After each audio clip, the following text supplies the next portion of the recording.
सच्चिदानंद सद्गुरु साईनाथ महाराज की जय। ओम साई राम। मित्रों, आज का ब्लॉग आप सभी हमारे साईं परिवार के लिए विशेष लाभकारी और कल्याणकारी है, क्योंकि आज के ब्लॉग में हम अपने साईं परिवार के लिए 5 बड़े उपाय लेकर के आए साईं बाबा के, जो करते ही आपके घर परिवार की जो भी बाधाएं हैं वह समाप्त होती हैं और साईं बाबा की अति कृपा आपके परिवार पर बनती है और साईं बाबा इस उपाय से बहुत ही प्रसन्न होते हैं और आपकी मनोकामनाएं, मनोवांछित फल आपको प्राप्त होती है।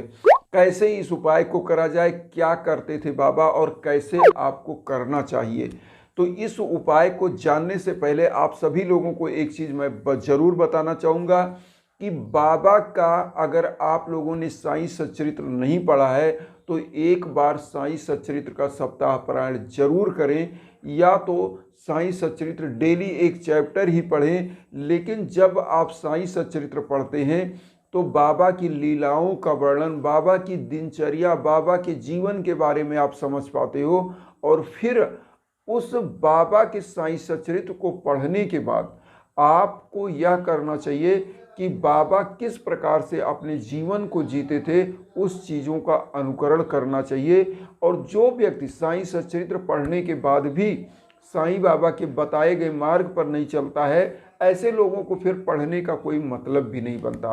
क्योंकि किसी भी आप गुरु से अगर शिक्षा लेते हैं, किसी क्लास में आप पढ़ते हैं, किसी स्कूल में पढ़ते हैं जिस प्रकार से, तो वहाँ पे टीचर जो चीज़ आपको पढ़ाता है उस चीज़ का आप फार्मूला समझते हो, उसी चीज़ पर चल करके आप उस सिलेबस को सॉल्व करते हो। तो इसी प्रकार से साईं बाबा हमारे जीवन रूपी सिलेबस में जो बाधाएं हैं, जो हर्डल है, उसको सलूशन देते हैं और हमारा जीवन सुगम होता है।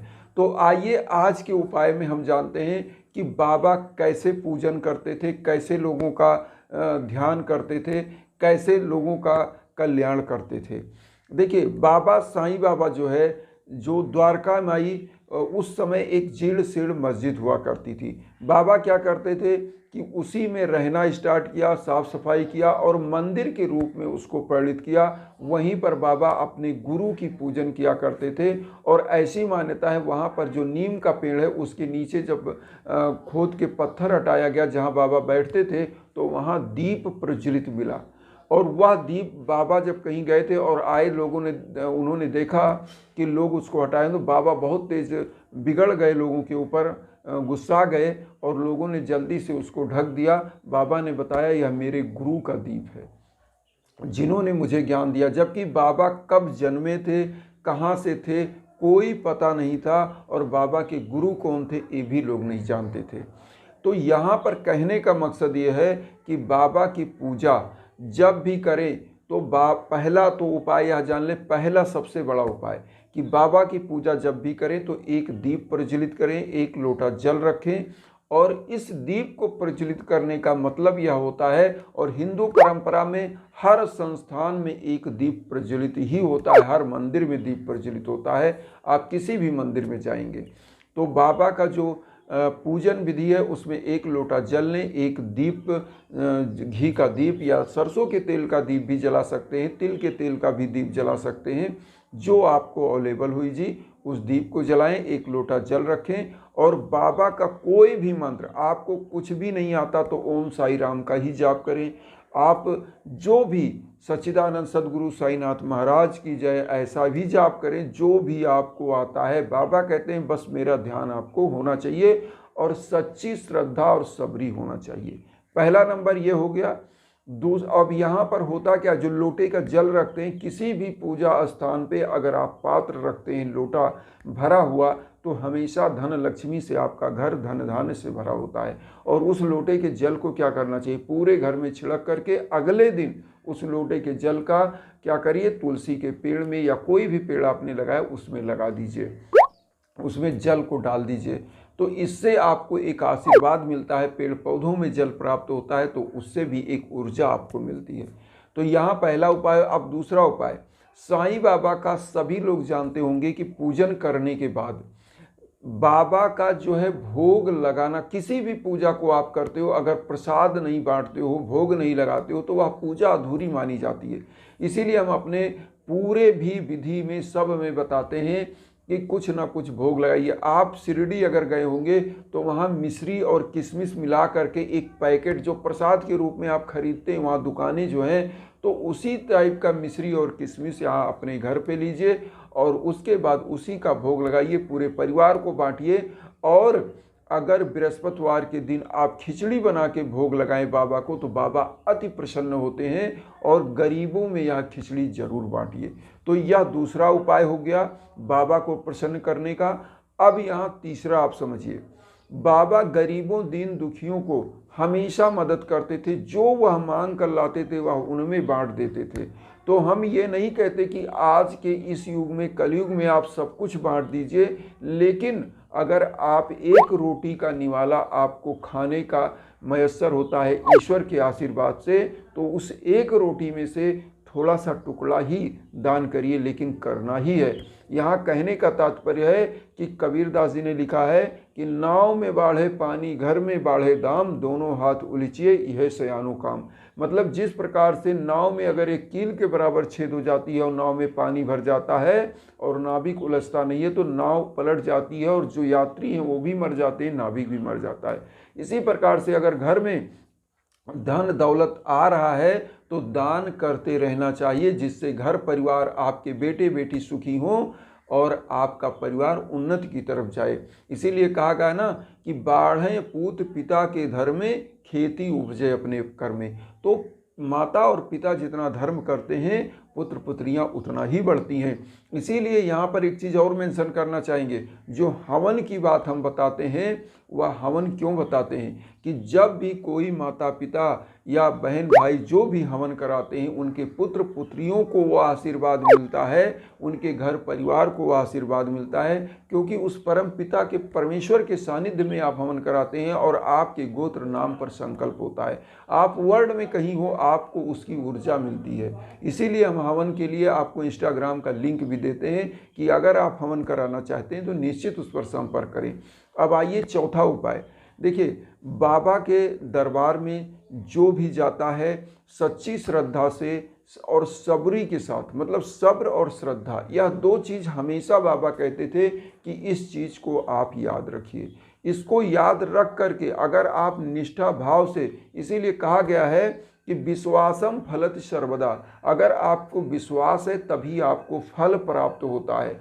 तो बाबा के सम्मुख विश्वास के साथ उनको अपना आराध्य मानकर, अपना आराध्य गुरु मानकर, और बाबा भगवान नहीं कहते थे अपने आप को, ना तो उन्होंने कभी कहा, हम लोग उनको गुरु मान सकते हैं, एक मार्गदर्शक मान सकते हैं। इसीलिए साईं सच्चरित्र मैं बार बार कहता हूँ सभी लोगों को जरूर पढ़िए जीवन में एक बार, क्योंकि साईं बाबा की लीलाओं को, उनके जीवनचर्या को जब आप जान जाएंगे तब आप उनको गुरु के रूप में एक्सेप्ट करेंगे और आपकी श्रद्धा बनेगी, आपकी सब्र एकदम टिके रहेंगे बाबा के ऊपर।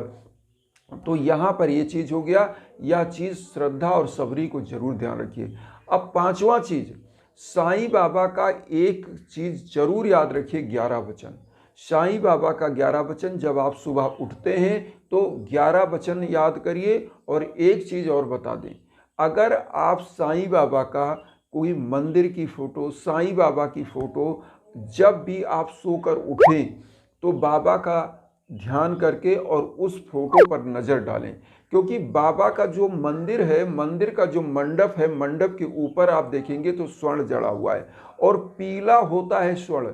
ऐसी मान्यता है कि सुबह सुबह जब पीले कलर का आप दर्शन करते हो तो आप कभी कष्ट में नहीं होते हो, आपकी प्रसन्नता हमेशा चेहरे पर बनी रहती है, आपके जीवन में बनी रहती है। इसीलिए कहा जाता है कि जिस व्यक्ति के चेहरे पर प्रसन्नता होती है, प्रभु की कृपा उस पर होती है, क्योंकि प्रभु कभी कष्ट नहीं देते। और देखिए एक चीज़ बता दें, प्रभु कभी अपने आप से कष्ट नहीं देते, कष्ट हम आप खुद पैदा करते हैं। इसीलिए एक कहावत है कि हिले रोजी बहाने मौत, मतलब किसी के माध्यम से आपका रोजगार मिलता है, लेकिन मौत बहाने से आती है। कैसे आती है? आप मान लीजिए मदिरा पान कर रहे हो, आप गलत तंबाकू, सिगरेट, गलत गलत चीज़ें पी रहे हो, जबकि आज गवर्नमेंट ने उस पर लिखाया भी है कि drinking alcohol injurious to your health, लेकिन आप पी रहे हो। तो अति सर्वत्र वर्जते। जब आप गलत कर्म की तरफ जा रहे हो, गलत चीजें कर रहे हो, तो मौत तो आएगी ही आएगी। वो ईश्वर नहीं कर रहा है, वो आप जान के कर रहे हो। इसीलिए कहा गया जानी जानी नर करे डिठाई, और बूढ़ जाए तह था न पाई। मतलब जो आदमी है, जो माताएं बहनें पुरुष हैं, जो भी हमारे बंधु बांधव हैं, वो जान जान के ढिठाई करते हैं, गलत कदम उठाते हैं, तभी उनके साथ ऐसा होता है। ईश्वर नहीं आपको कुछ करता। ईश्वर क्या है, वो आपके जीने में भी है, आपके मरने में भी है। वह एक समभाव में आपका दृष्टा है, वो देखता है। क्योंकि आपको ईश्वर ने क्या दिया है, आपको इंद्रियां दिया है, आँख, नाक, कान, त्वचा स्पर्श के लिए। तो ये त्वचा क्या है कि स्पर्श करती है, ये भी एक ज्ञानेंद्रिय है कि मुलायम है कि सख्त है। कि आपको जीवा दिया है कि तीखा है कि कड़वा है कि मीठा है। आपको दिमाग दिया है, आप सोच सकते हैं कि ये चीज़ करेंगे तो क्या होगा, उसका परिणाम क्या होगा। तो देखिए, ईश्वर हमेशा आपके साथ होता है। इसीलिए साईं बाबा के 11 वचन को जो मैं बता रहा हूँ पढ़ने के लिए, डेली पढ़िए उठते ही। क्योंकि उसमें बाबा का एक लाइन में बता दूँ, लिखा, मुझे सदा जीवित ही जानो, अनुभव करो सत्य पहचानो। ये पूरी दुनिया में आप बाबा का अनुभव कर सकते हैं, और अनुभव हर चीज़ का आपको प्राप्त होता है। वो चीज़ चाहे गलत हो या सही हो। जब आप देखिए, हमारे यहाँ मानव का बच्चा जो पैदा होता है, वो क्या होता है, बहुत छोटा होता है, लेकिन वह धीरे धीरे सीखते हुए, अनुभव करते हुए, ये करेंगे, गर्म चीज़ छुएंगे तो जल जाएंगे, ठंडी छुएंगे तो बहुत ठंडा लगेगा। वो धीरे धीरे सीखता है। हवा ठंडी लगती है, पानी से नहाते हैं तो स्वच्छ होते हैं। वो धीरे धीरे कि हमारे माँ बाप कैसे करते थे, हम कैसे, धीरे धीरे वह बच्चा बड़ा होता है सीखते हुए। मानव और जानवर में यही अंतर है। जानवर क्या है, पैदा होते ही नैसर्गिक प्रवृत्ति से उछलना कूदना सब कुछ शुरू कर देता है, लेकिन मानव का बच्चा, उसका पालन पोषण करना पड़ता है। इसीलिए हम गुरु ढूंढते हैं। गुरु क्या करता है, ज्ञान देता है। और मानव फर्स्ट डे से, जिस दिन पैदा होता है और मरते दम तक वह सीखता है। तो इसलिए हमेशा अपने दिमाग को खोलिए, अपने परम पिता परमेश्वर के श्री चरणों में आइए, निश्चित आपकी मनोकामनाएं पूरी होंगी। और विश्वास के साथ पूजन करिए। इसी भावना के साथ सच्चिदानंद सद्गुरु साईनाथ महाराज की जय।